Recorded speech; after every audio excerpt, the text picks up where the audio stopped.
Welcome to Football with Cheese. So in this video, I'm going to break down the Colts quarterback situation and what started as an unbelievable season for the Colts. They were 7-1, has turned into a complete disaster and very unlikely now to even make the playoffs. But if you're new to the channel, make sure you are subscribed and hit that bell notification so you never miss one of my videos. If you watch my Notre Dame video I released yesterday, I mentioned the Colts situation and how I wasn't going to make a video about it, but I changed my mind because we need to discuss this. So like I said, they started 7-1. The offense was incredible. They didn't punt for like the first 2.5 games, I believe. The offensive line's great. They have 3 good receivers. Tyler Warren, absolute steal, pick 14, stud tight end. One of the best tight ends in the NFL already as a rookie. Jonathan Taylor having an offensive player of the year type season. The offense was just amazing. Defense, not so great, but they were 7-1 because of the offense. They were scoring a ton of points. And Daniel Jones wasn't messing up. He wasn't the Giants' Daniel Jones, who fumbles a lot and really struggles in big games.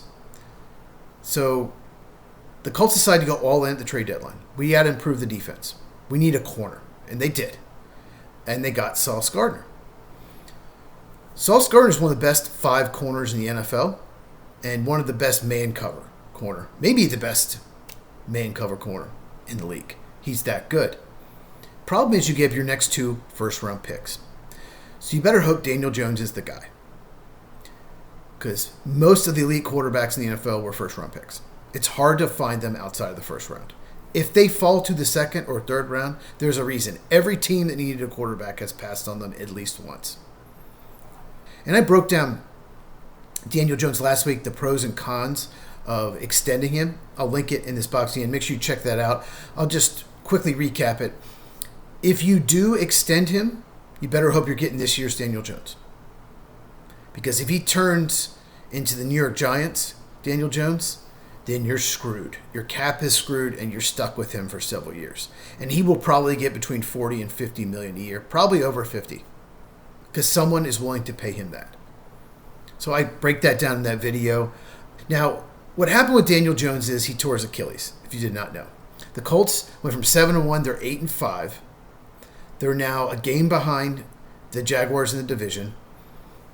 And Anthony Richardson, the backup, who was the 4th overall pick in 2023 draft, has not worked out, has a facial fracture. He was doing some kind of exercise before the game. I don't know, some bungee, and hit himself in the face. He's probably not going to play the rest of the year. So he's out. He's not very accurate. He's inconsistent, but he's still the best option you have. He can win you games just on his athleticism and his deep ball. Very pretty deep ball.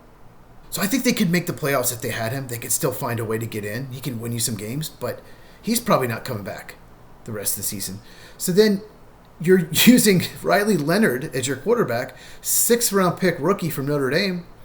Here's the problem. He reported a knee issue yesterday. And he might not play this week. So you're going to play Brett Rippon, who's on the practice squad? What a disaster. Not Minnesota Vikings disaster quarterback, but not too much better.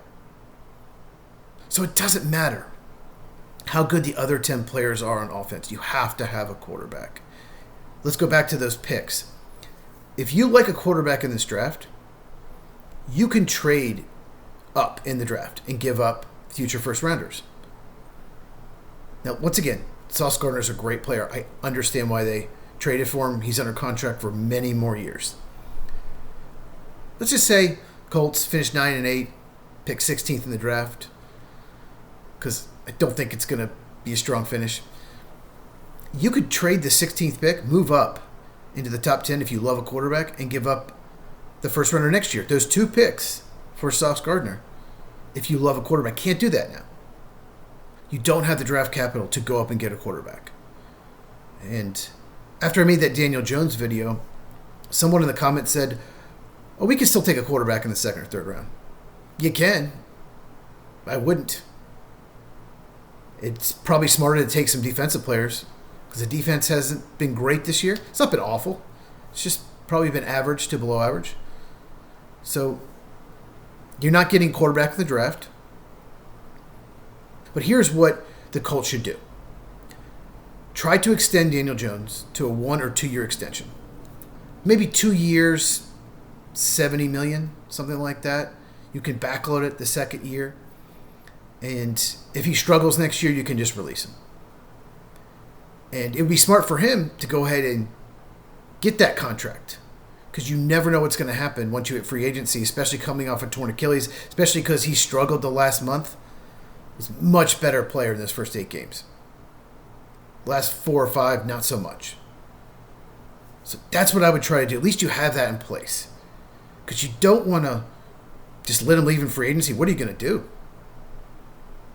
Because you don't have your next 2 first-round picks.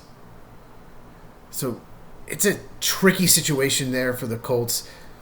And here's the thing with Achilles injuries. If you look at Kirk Cousins, you look at Aaron Rodgers, it's usually the year after they come back from the Achilles injury, 2 years later, that they're right back to where they were. Aaron Rodgers just did not look right moving around last year. Just something was off. He's moving so much better this year for the Steelers. So Daniel Jones, very mobile quarterback. He can scramble. Might not be as effective at that next year, coming off the torn Achilles, especially in December. If he tore it in August, that'd be different, but it's December. So I would try to extend him, 2 years, 65, 2 years, 70. Hope he takes it, backload it, and if he plays great next year, okay, then extend him. If not, try to add a quarterback the next year. But it's a mess, and I feel bad for the Colts fans. They got their hopes up. They looked tremendous in the first half, and if you don't have a quarterback, doesn't matter how good the rest of your offense is, you're going to struggle. Let me know in the comments. What do you think the Colts should do? Should let Daniel Jones walk? Should they try to extend him? How much would you pay him? If you enjoyed this, please give me a thumbs up. Really helps out the channel. Tonight, me and Mike, Lights Out Podcast, 8 Eastern, 5 Pacific, where we talk baseball, college football, and of course, NFL. Please share this with anyone who loves football as we continue to grow Football with Cheese. Once again, check out this Daniel Jones video right here, and I'll see you in the next one.